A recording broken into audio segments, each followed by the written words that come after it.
So Dead Before Dawn is a film that I have discovered years ago, and I liked it the day, like the first time I watched it, when I discovered it. This was about 2012. I think this came out in 2000, well, 11. I was going to say 2009, but it came out in 2011.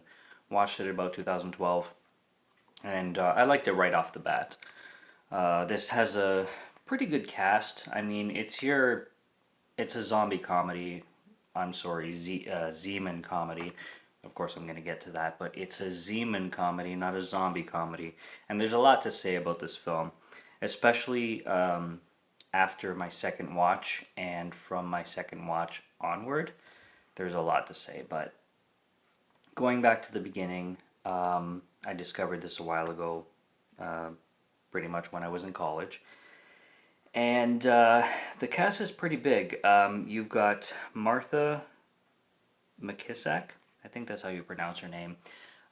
She was what I refer to the blow J girl in Superbad, and pretty much every time I see her in a film, I'm just like, oh, it's the blow J girl.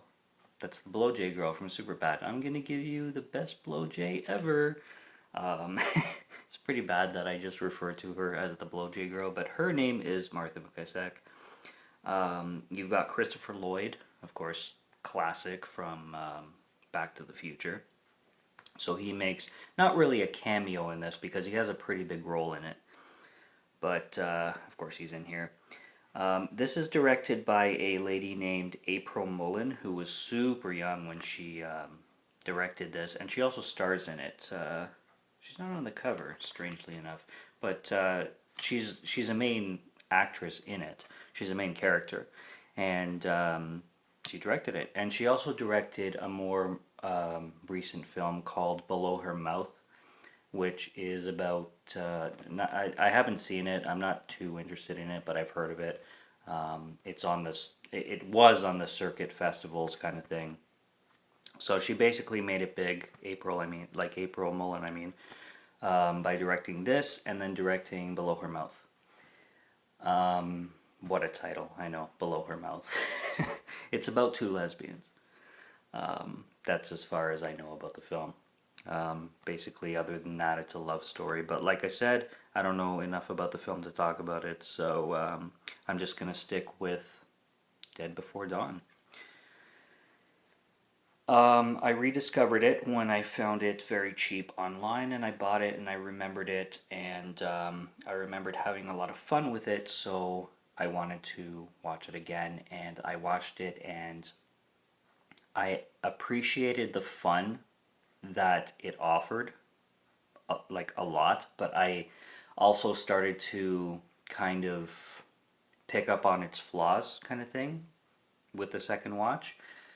But the see, there's certain films that you watch and you just you it's like like everything in the film is familiar to you. Like there's films like that. Like every scene, every moment, every character kind of it's like nostalgia. It's like you're watching a film of nostalgia. It's like, have you ever like relived something, or you watch something and just you have this rush of nostalgia come back, and you remember like your high school days, or your college days, or the days where you went, to party in this city, or you remember this specific time where you were at this specific club with these specific people, and or you were in this specific football field at this specific high school, or college campus, or park, or you know mountain, or whatever it may be, and you get that rush of nostalgia. And like the film could have nothing to do with my life, but for some reason everything in the film reminds me of things of my past, kind of thing. Like I'll be watching the characters, and I'll be the music, and the atmosphere, like the atmosphere especially, like this is the big one that brought nostalgia to me, the atmosphere. And with this film specifically, I did spend quite a chunk of my life, well, quite a chunk of my life, 2 years, living in Niagara Falls.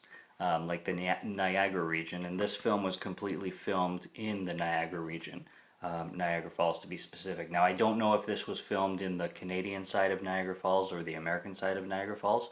I'm not quite sure on that, but when it comes to the small town college campus or high school campus, whatever, vibe, the football field, the cheerleaders, the the nighttime, the graveyards, the zombiness of the film. It feels like nostalgia for nostalgia's sake, pretty much. But regardless, when it comes to the plot, it's your B movie zombie comedy, basically.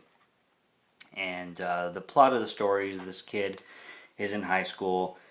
He has a crush on, I'm not going to call her the blowjay girl, Martha McKaysack, whose name is Charlotte in the film. So he has a crush on Charlotte, and his best friend is Becky, who is played by April Mullen, the director of the film. So again, she plays a main lead and she directs the film. And he works at this like antique shop where his grandfather, or which his grandfather owns, and his grandfather is played by Christopher Lloyd. And basically, Christopher Lloyd is going off on some vacation or something, and he leaves Casper, the main guy, in charge of the store. And basically his only job, or his main job, is to leave this urn that is on the shelf alone, because this urn is extremely dangerous and it can curse whoever drops it, and it's holding a bunch of like souls and all that jazz, and basically he needs to leave it alone, kind of thing.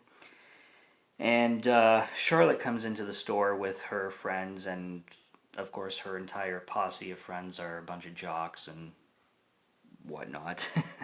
And the urn ends up dropping, and the thing with the urn is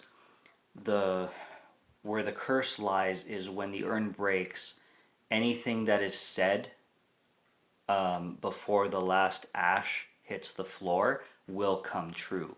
So in this case, Casper, who is in charge of the store, he's all concerned and stuff like that because the urn broke, and everybody's like kind of making fun of him. He's like, and everybody's like, oh no, I think like a curse is gonna come upon us. Yeah, and then this is gonna happen and this is gonna happen, and they just keep going on.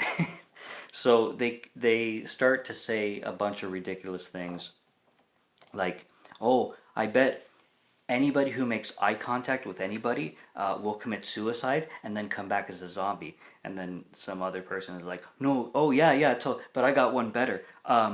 In it's actually not zombies, but a zombie possessed by the ash demons. So they're actually Zemans, and that's where the Zeman thing came from.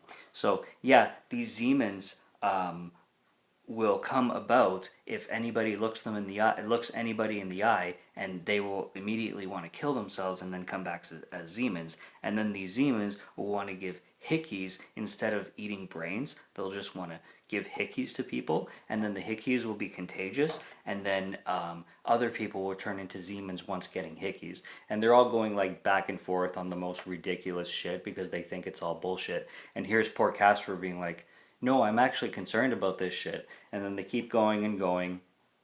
And then, of course, one girl is like, oh, but if you French kiss one of the Zemans, they become your slave. They keep going.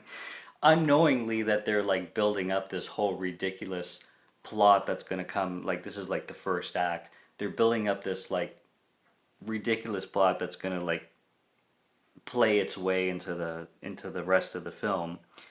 And then they're like, okay, and it's gonna start at 10 p.m.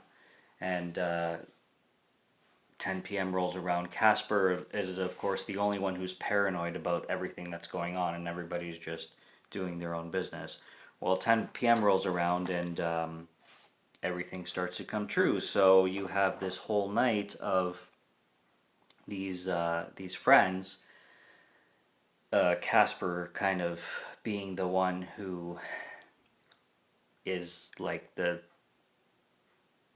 mind focused one, while everybody's kind of delusional. You got Dazzle, the football jock, who again the what turns people into Zemans is eye contact. So you got Dazzle who's having a football game that night, and he keeps turning everybody into Zemans on the football field because he's looking them in the eye.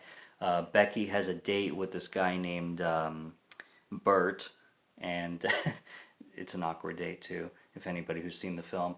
But he that's actually the first Zeman to come to life when they're on the balcony, and it's a funny scene. He's like, "I bid you farewell," and he hops right off, and then hilarity ensues from there.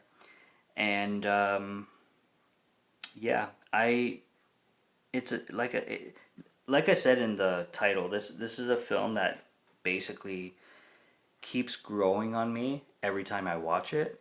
I don't think well, obviously the CGI sucks, but the biggest thing I have to say about this film is